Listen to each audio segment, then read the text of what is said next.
Have you ever wondered what it would feel like to see a real-life halo ring drifting through the universe? Well, today we're finding out. In this video, we are making a real-life halo ring and sending it to the edge of space. Now, this is gonna be a pretty big project and there's a whole lot of things I don't know how to do. Let's start with the thing that's most inside my wheelhouse, building the ring. For starters, the ring has to be extremely lightweight to be able to send it to space. And it turns out that Hot Wheel tracks are actually the exact shape and structure that we need. So I smashed two together and now we have our structure. I also added some LED lights to give the ring that amazing glow effect. I painted it and bada bing, bada boom. All that's missing is the topography. So I went to Google Earth, got some screenshots, threw them in Photoshop, and then printed them on some adhesive back paper. And you know what? It looks pretty good. Now for the hard part, sending this thing to outer space. Go with God! So I'm no NASA scientist, and I have no idea how to send anything to space. Thankfully, I've got my smart friend Joel Creates here to help me brainstorm. All right, Joel, I need your thinking hat. As long as I can borrow your toupee. I don't need your thinking hat. What if we strapped it to a drone? I think the atmosphere gets a little too thin for a drone to lift it beyond any reasonable point. What if I strapped it to a rocket? I mean, you've wanted to see the inside of a jail.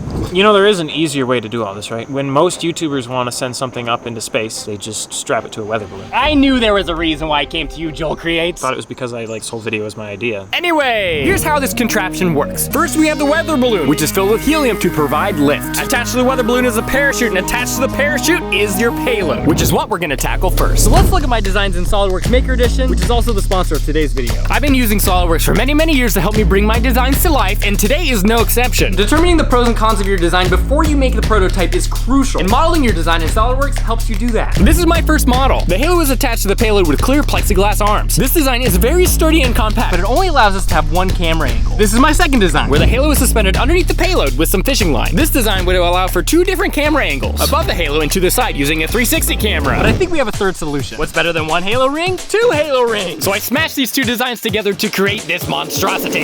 And it is beautiful. This new design will allow us to get three different camera angles, all under 4 pounds. Come on! SolidWorks is the standard for 3D modeling software, and they've repackaged their industry software specifically for makers. So if you're a builder and you want to get into 3D modeling, the SolidWorks for Makers offer is the perfect solution for you. Right now, you can get SolidWorks for Makers for $9.99 a month, and that is huge. So click on the link in my description and download SolidWorks today. Thank you, SolidWorks for Makers, for sponsoring this video. Okay, the rings are complete, the payload is complete. Now it's time to find the helium to put in our balloon to actually send these rings into space. But this turned out to be a little harder than I thought. Do you guys rent helium tanks? No, we do not. No, we do not. We don't do that. Oh yeah, there's been a shortage for a while. Well, that's not what you want to hear when you need a crap ton of helium. Could you just like crash some kids' parties or something? No, I don't think, no, that Party City has these small 14.5 cubic feet. Here's how much I need. 126 cubic feet. So I would need 9 of these small tanks. That's $450 worth of helium. But it's too late to turn back now.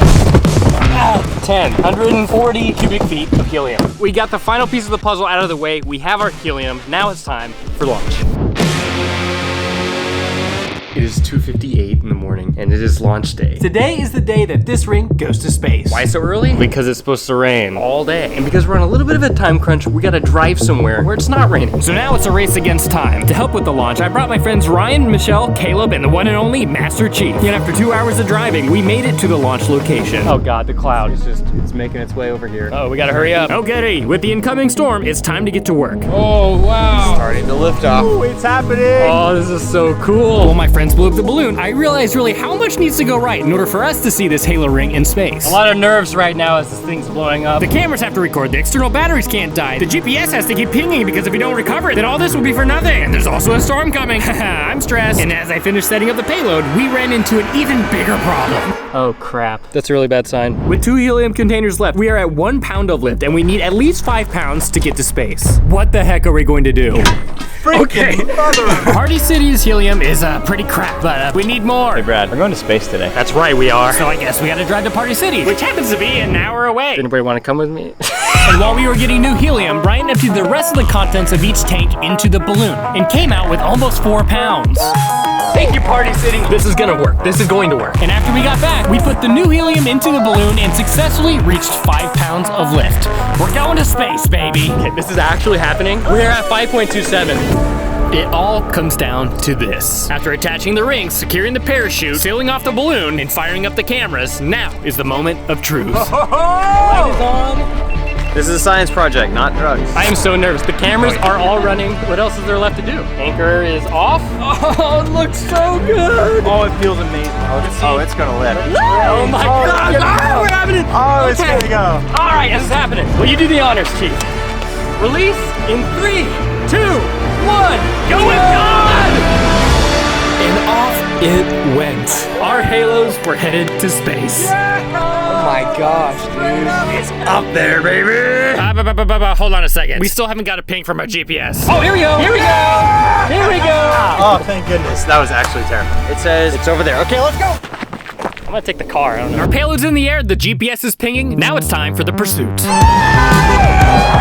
This is so gut-wrenching. Oh, please don't land in a lake. We launched at the perfect time because that storm rolled right in. It's still caught in the jet stream right now. That balloon is going 72 miles an hour, and after 2 hours of tracking the GPS, we think the balloon has popped. It's going west again. I just hope that there's footage. But instantly, we had another very bad problemo. The balloon is right in this area, and right here is apparently an Air Force base. So guys, it's on its way from the Air Force base over to Joseph Harp Correctional Center. The prison! Well, that's less than ideal. It was supposed to drop on Big Cedar Campsite. Yeah, that's way better than corrections facility or Air Force base. Master Chief goes to prison.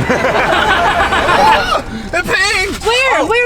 We're fine. It's still going east. Oh, thank God. The balloon is still in the air. Crisis averted. And then the tracker stopped moving, which means that the Eagle has landed on private property. Thank God. Oh, nice. Right on the Nice. So we have a last known location. We're thinking that it's here. So I went and talked to the owners, and they gave us permission to look for the payload. Getting close to it, Oh, baby. It's like literally in front of us, right on the right here. Next up. Wait. And the GPS shows that it should be right in those trees. It's gotta be like right in there. Oh my God! No way. Yeah, there it is. Yes! Guys, do you know what this means? This means that we could be the first people ever to see a real-life halo ring in space. I can't believe we found it, and not in a lake or a correctional facility. Yeah, round of applause. I'm going in, boys. So Caleb's a little crazy, and he just freaking climbed the tree out of nowhere, ripped it out of the tree, and recovered the payload. Yeah, boy. We got all the cameras. But here's the real question. Did the cameras record? And if they didn't, this was all for nothing. Do we have footage? That is the question of the day. This was it. We're about to find out if these rings really made it to space. And did they?